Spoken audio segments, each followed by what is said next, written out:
Junior to everyone, the packet is due in Schoology today for project grade. But not only is like you doing it important, we need to understand how to do it. I really shouldn't see you on your Chromebook in this station unless you're using that calculator. So anyway, number 7 says Nate keeps his change in a jar.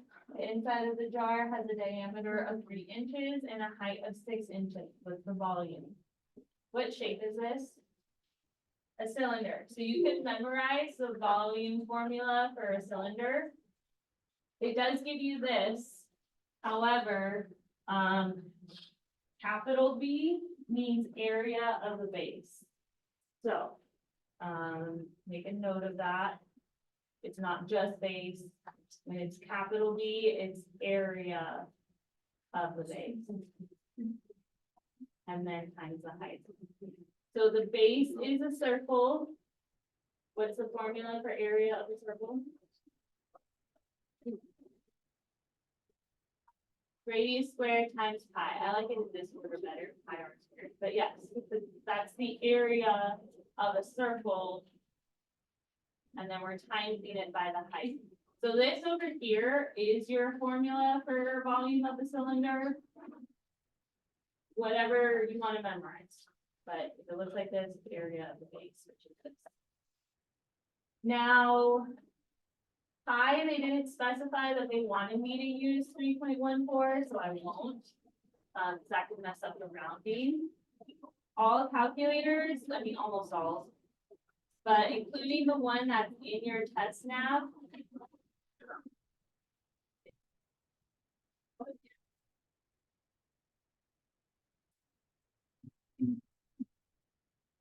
So I know it's tedious to get to this one, but you guys need to start understanding how this one works if you're not gonna get like a real calculator. You get one for free from the bookstore.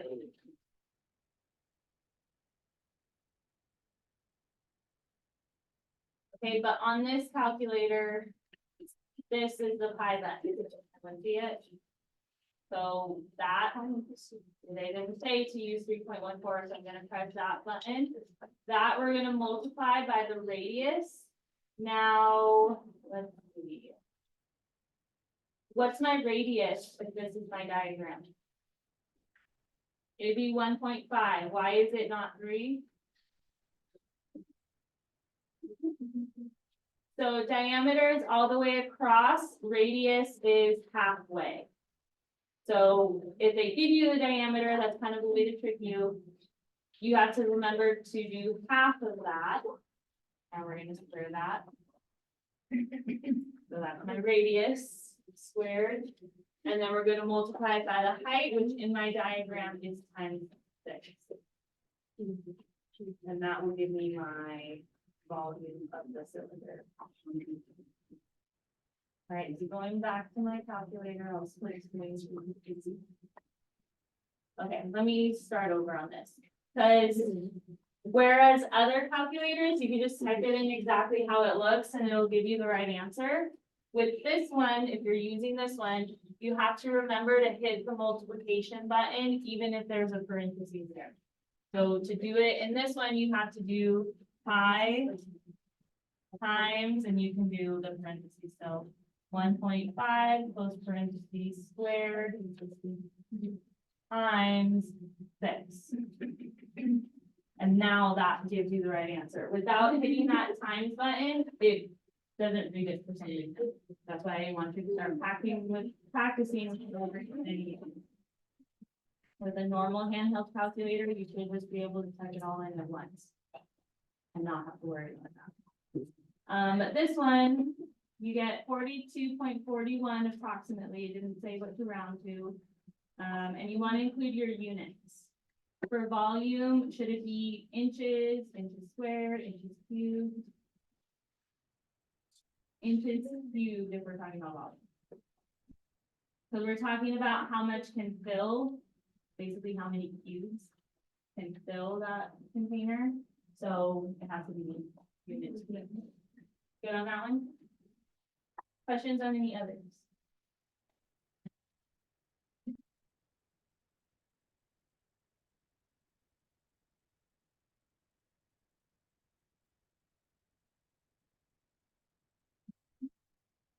Number 3 on the third page. Okay. So number 3 on this one. Chelsea wants to spend less than $10 on peaches, which cost $1.50 per pound. Write an inequality that she could solve to find how many pounds of peaches she should buy. So the thing with inequalities is there can be like a range of answers. So it's not just like X equals this or something. X could be anything as long as she's spending less than $10. So I would start with any total, like she wants to spend less than $10. That means that whatever she is spending, again, has to be less than, so I'm gonna use this symbol, 10 should be the maximum. And it costs $1.50 per pound. Anytime it says per pound, every day, each person, something like that, you multiply. I don't know how many pounds were you put the variable P. Then, let's see if there's anything else I need to include. Looks like that's it for the expression. If she can, Hearts, can you be quiet, please? If she can spend less than $10 on peaches, can she spend exactly $10? So I'm not gonna put the little line underneath. So then just this is enough, but they do actually want us to solve. Or actually, they just wanted us to write it. They said, write an inequality to solve for how many pounds she could buy. If I wanted to actually solve, I would isolate the variable. Instead of multiplying the 1.5 on each side, I would divide it. And whatever you on one side, the other. Since I'm dividing a positive, do I have to flip the inequality?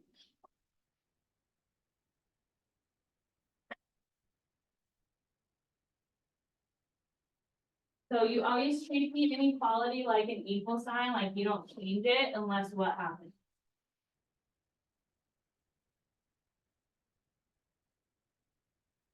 Something specific.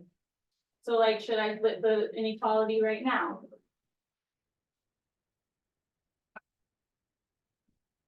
So if I were dividing by a negative 1.5 on each side, then I would flip the sign. Or if I was multiplying a negative on each side, then I would flip it. Since I'm not, I'm just gonna leave it exactly the same. So it's gonna be P less than whatever 10 divided by 1.5 is, and you check. By the way, guys, you have about 5 minutes at the station you're at. And that's about 6.67. All rounded to 6.7. So she can buy less than 6.7 pounds. Questions on that? Okay. Questions on any other?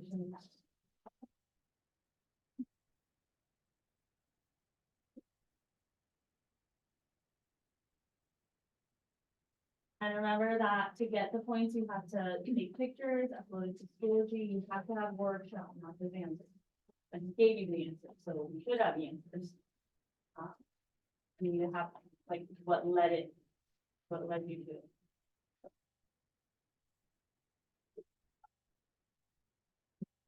Got a question?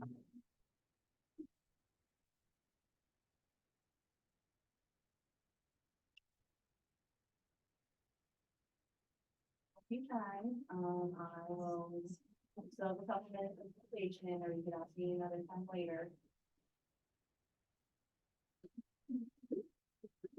Number 5 on the 4th page.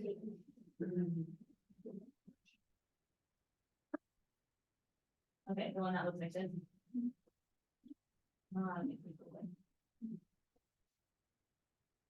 Okay, anyway. On number 5 on the last page, we are solving the inequality and graphing. So solving just means isolating the variable or finding the value of X that makes it true. But since it's an inequality, it's going to be not just like one number, it's going to be a range of numbers, usually like greater or less than a certain number. Okay, whatever. How do I get out of this? Okay. So You have to isolate the variable. Do you always start with what's closer to the variable or what's farther?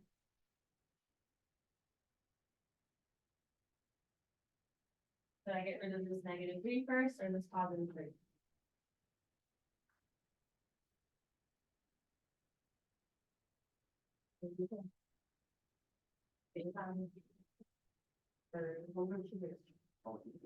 Okay, you get rid of the +3 first because it's physically farther from the x. This one is smushed up right against it, so you don't want to get rid of that first. You want to get rid of what's farthest from it first. How do I cancel adding 3? And whatever is on one side of the equal sign, you do to the other. It's just now this is an inequality symbol, but you still treat it the same. So that cancels over here. I have -3x. All I did was subtract, so I don't flip the sign for subtracting. On the right, these are like terms. 12 minus 3 is 9. All right, now x is still not alone. What's opposite of multiplying -3? Dividing -3, whatever you do on one side of the symbol. Good. Now, do I have to flip the sign when that happens? Yes. So instead of less than or equal to, it's gonna be greater than or equal to because we divided a negative on each side. 9 divided by -3 is -3. So now that I have the variable alone, here's how you graph it. You put a circle over whatever number it's being compared to. So this one, should it be open or closed? Closed, because of what part? Because of the little line underneath means equal to, so the -3 is included in the answer. X has to be greater or equal to -3. What direction should I put the arrow to where it's pointing to numbers greater than the -3? To the right.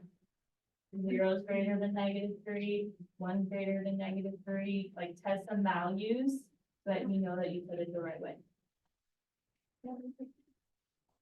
Because know that it could be written like this, or like this. But the opening is still facing the x in both situations, so x needs to be bigger than the -3.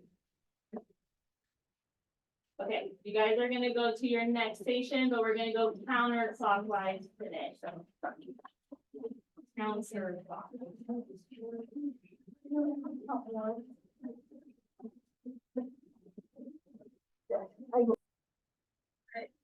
We wanted you to rewrite it using exponents. They're already simplified, so that's why it was like another kind of like weird way to phrase it. But it wanted you to rewrite each number using exponents. So what I think would be the most helpful would be to break it down into its prime factors. So what multiplies to give 43?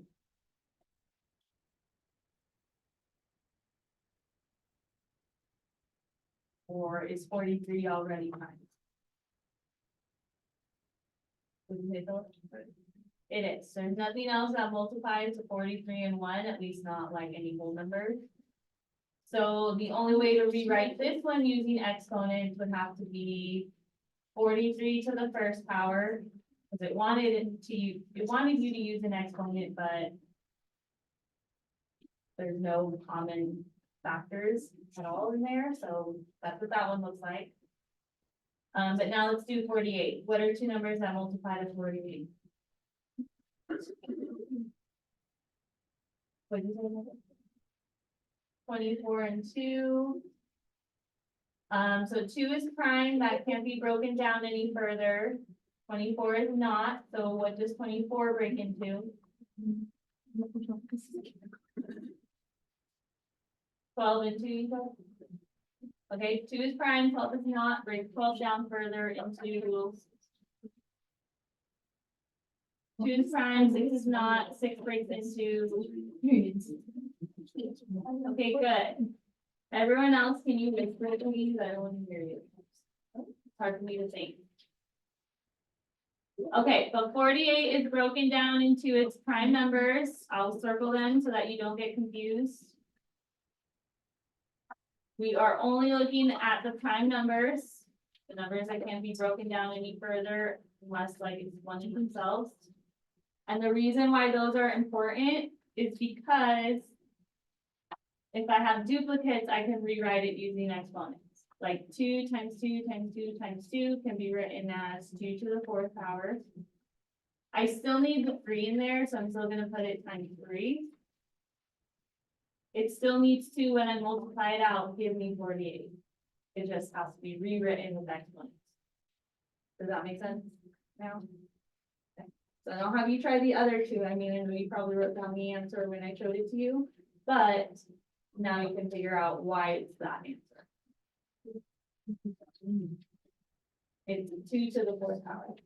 Oh, 2. Yeah. Because it's 2 times 2 times 2 times 2. It's written as 2 to the 4th power. And that's what we're trying to do. We're trying to make it. All right, other questions?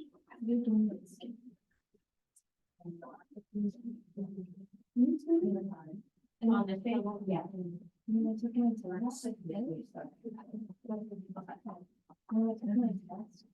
So number 5. Clovers, you know, you're like right next to the microphone, so like whatever you're saying, if you don't want it. All right, but number 5. So negative 3x plus 3 less than or equal to 12, we're solving and graphing it on the number line. Solving means the value for the variable that makes it true. It's just now that it's gonna be a range of answers. There's lots of numbers that you can plug in that can make it true. In any situation, you still kind of treat it like an equation. You still want to isolate the variable. So would I get rid of the negative 3 first or the positive 3? And why? You have to do it first. And I always say, like, start with what's farther. You don't want to get rid of this negative 3 because it's pushed up right against the x. Like, you can't do it. You have to get rid of what's farther first. To cancel it out, you would subtract it to make this 0. So on the left side, I just have negative 3x. I do not flip the sign when I subtract, you leave it alone. And then 12 minus 3 is, but x is still not alone, so keep going. What's opposite of multiplying negative 3? And whatever you go one side. So that cancels, but do I flip the sign for that situation? When do I flip the inequality? Also, one other time too. So flip inequality when you divide a negative or when you also do what?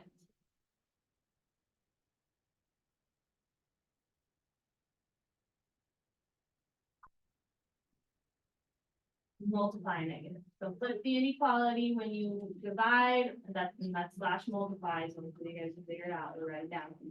When you divide or multiply a negative on both sides. Like we did. We did it on both sides to keep it equal. Because think about it, when you divide or multiply by a negative, you change the sign of that number. So you have to now flip the inequality. Instead of less than or equal to, it's gonna be greater than or equal to. Because that happened. And what is 9 divided by negative 3?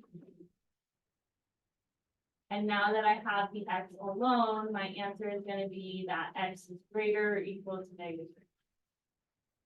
So once you get to that part, whatever the variable is being compared to, or negative 3, you're gonna put a circle on it.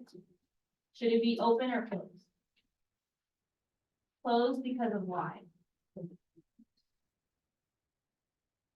Okay, good. It has that little line underneath. That means it does include the negative 3. It can also be negative 3. And then I need to draw an arrow to where the numbers are bigger, because x is bigger, so it's facing the x. to where X is bigger than -3. So are these numbers bigger or are these numbers bigger? So you can even test them out, like 0 is bigger than -3, 5 is bigger than -3, but that's how you interact with it. Okay, good there. Any other questions? Like, number C, that. Rebecca?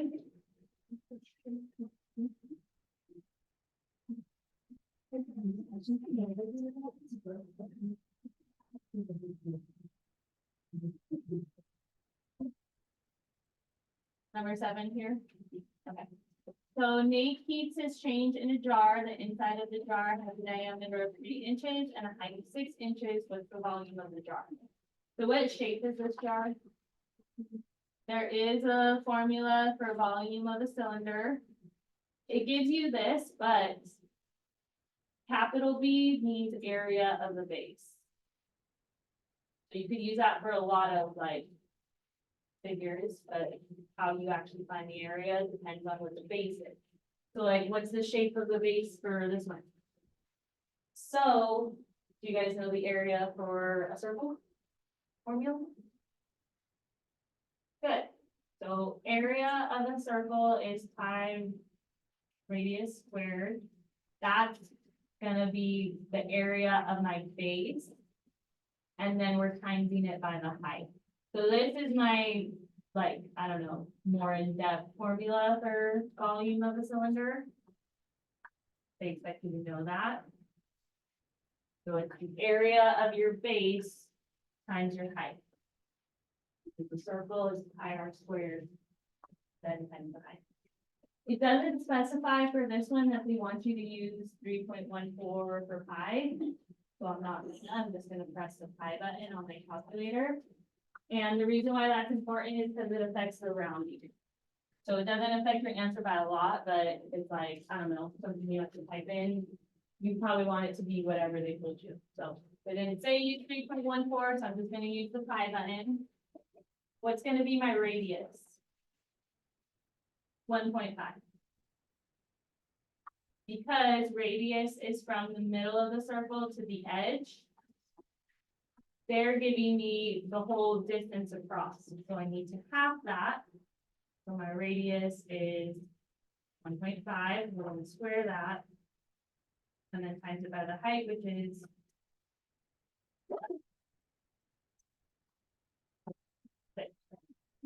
okay, so that's all the buttons I'm gonna press. That'll give me the volume, which is what it's asking for. Sorry, this one split screen.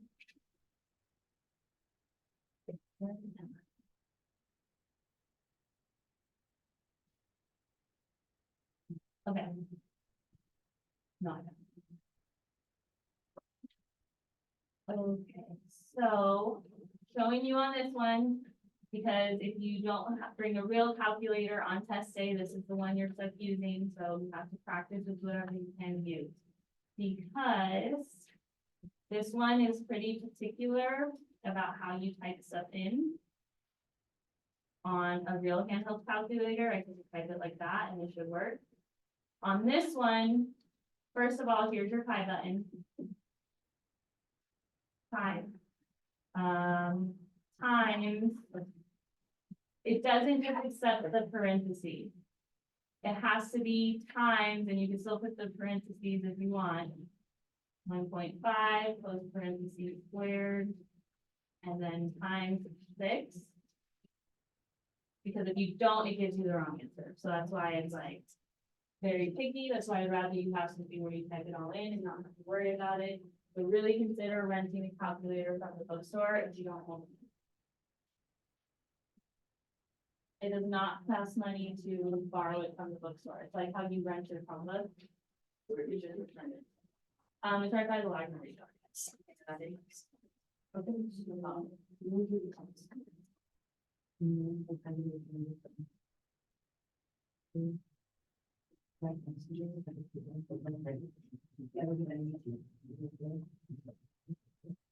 Okay, hang on, don't move just yet. But Yeah, so it doesn't cost any money to rent it from the bookstore, you just don't lose it and it won't cost you anything. You can even return it right after you're done testing, so highly recommend. Not next week, but the week after. Sooner the better. Start practicing.